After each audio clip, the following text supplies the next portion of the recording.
पुराना नियम उत्पत्ति की पुस्तक 18वां अध्याय पहले वचन से आखिरी वचन तक हम सुनेंगे। इब्राहिम ममरे के बांजों के बीच कड़ी धूप के समय तंबू के द्वार पर बैठा हुआ था। तब यहोवा ने उसे दर्शन दिया और उसने आंख उठाकर दृष्टि की तो क्या देखा कि 3 पुरुष उसके सामने खड़े हैं।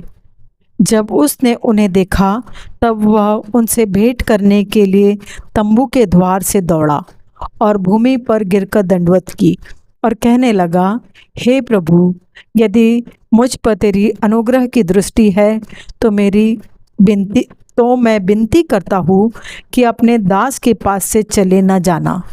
मैं थोड़ा सा जल लाता हूँ और आप अपने पाँव धोकर इस वृक्ष के तले विश्राम करें। फिर मैं एक टुकड़ा रोटी ले आऊं और उससे आप अपने अपने जीव को तृप्त करें।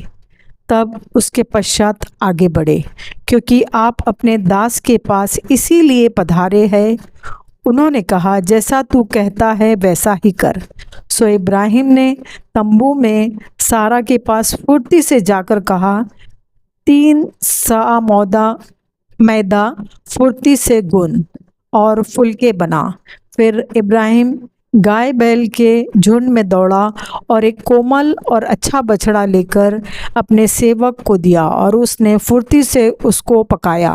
तब उसने मक्खन और दूध और वह बछड़ा जो उसने पकवाया था लेकर उनके आगे परोस दिया और आप वृक्ष के तले उनके पास खड़ा रहा और वे खाने लगे।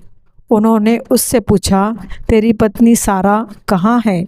उसने कहा, वह तो तंबू में है।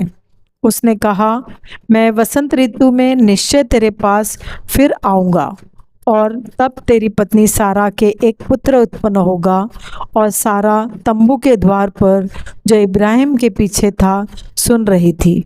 इब्राहिम और सारा दोनों बहुत बूढ़े थे और सारा का स्त्री धर्म बंद हो गया था। सो सारा मन में हंस कर कहने लगी, मैं तो बूढ़ी हूँ और मेरा पति भी बूढ़ा है, तो क्या मुझे यह सुख होगा? तब यहोवा ने इब्राहिम से कहा, सारा यह कहकर क्यों हंसी कि क्या मेरे जो ऐसी बुढ़िया हो गई हूँ सचमुच एक पुत्र उत्पन्न होगा? क्या यहोवा के लिए कोई काम कठिन है? नियत समय में अर्थात वसंत ऋतु में मैं तेरे पास फिर आऊँगा और सारा के पुत्र उत्पन्न होगा। तब सारा डर के मारे यह कहकर मुकर गई कि मैं नहीं हंसी। उसने कहा, नहीं, तू हंसी तो थी। सदोम आदि नगरों के विनाश का वर्णन।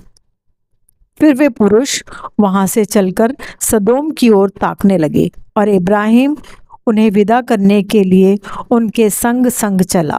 तब यहोवा ने कहा, यह तो मैं करता हूँ, सो क्या इब्राहिम से छिपा रखूं?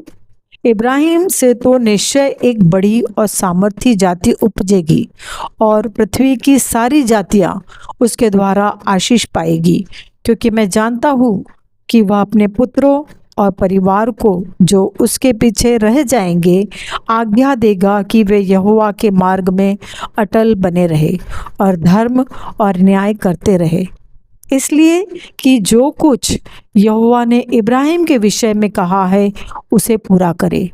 फिर यहोवा ने कहा, सदोम और अमोरा की चिल्लाहट बढ़ गई है और उनका पाप बहुत भारी हो गया है, इसलिए मैं उतर कर देखूंगा कि उसकी जैसी चिल्लाहट मेरे कान तक पहुंची है, उन्होंने ठीक वैसा ही काम किया है कि नहीं, और न किया हो तो मैं उसे जान लूँगा। सो वे पुरुष वहाँ से मुड़ के सदोम की ओर जाने लगे, पर इब्राहिम यहोवा के आगे खड़ा रह गया। तब इब्राहिम उसके समीप जाकर कहने लगा, क्या तू सचमुच दुष्ट के संग धर्मी को भी नाश करेगा? कदाचित उस नगर में 50 धर्मी हो, तो क्या तू सचमुच उस स्थान को नाश करेगा और उन 50 धर्मियों के कारण जो उसमें हो न छोड़ेगा?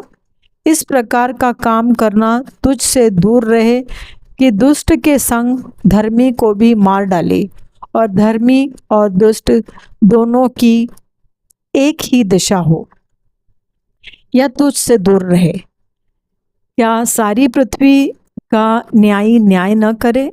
यहोवा ने कहा, यदि मुझे सदोम में 50 धर्मी मिले तो उनके कारण उस सारे स्थान को छोड़ूंगा।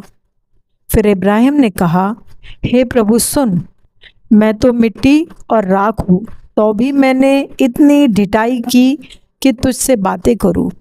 कदाचित उन 50 धर्मियों में 5 घट जाए, तो क्या तू 5 ही के घटने के कारण उस सारे नगर का नाश करेगा? उसने कहा, यदि मुझे उसमें 45 भी मिले तो भी उनका नाश न करूँगा।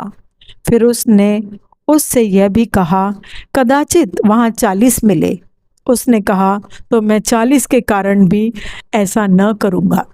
फिर उसने कहा, हे प्रभु, क्रोध न कर तो मैं और कहूँ, कदाचित वहाँ 30 मिले। उसने कहा, यदि मुझे वहाँ 30 भी मिले तो भी ऐसा न करूँगा। फिर उसने कहा, हे प्रभु सुन, मैंने इतनी ढिठाई तो की है कि तुझसे बातें करूँ।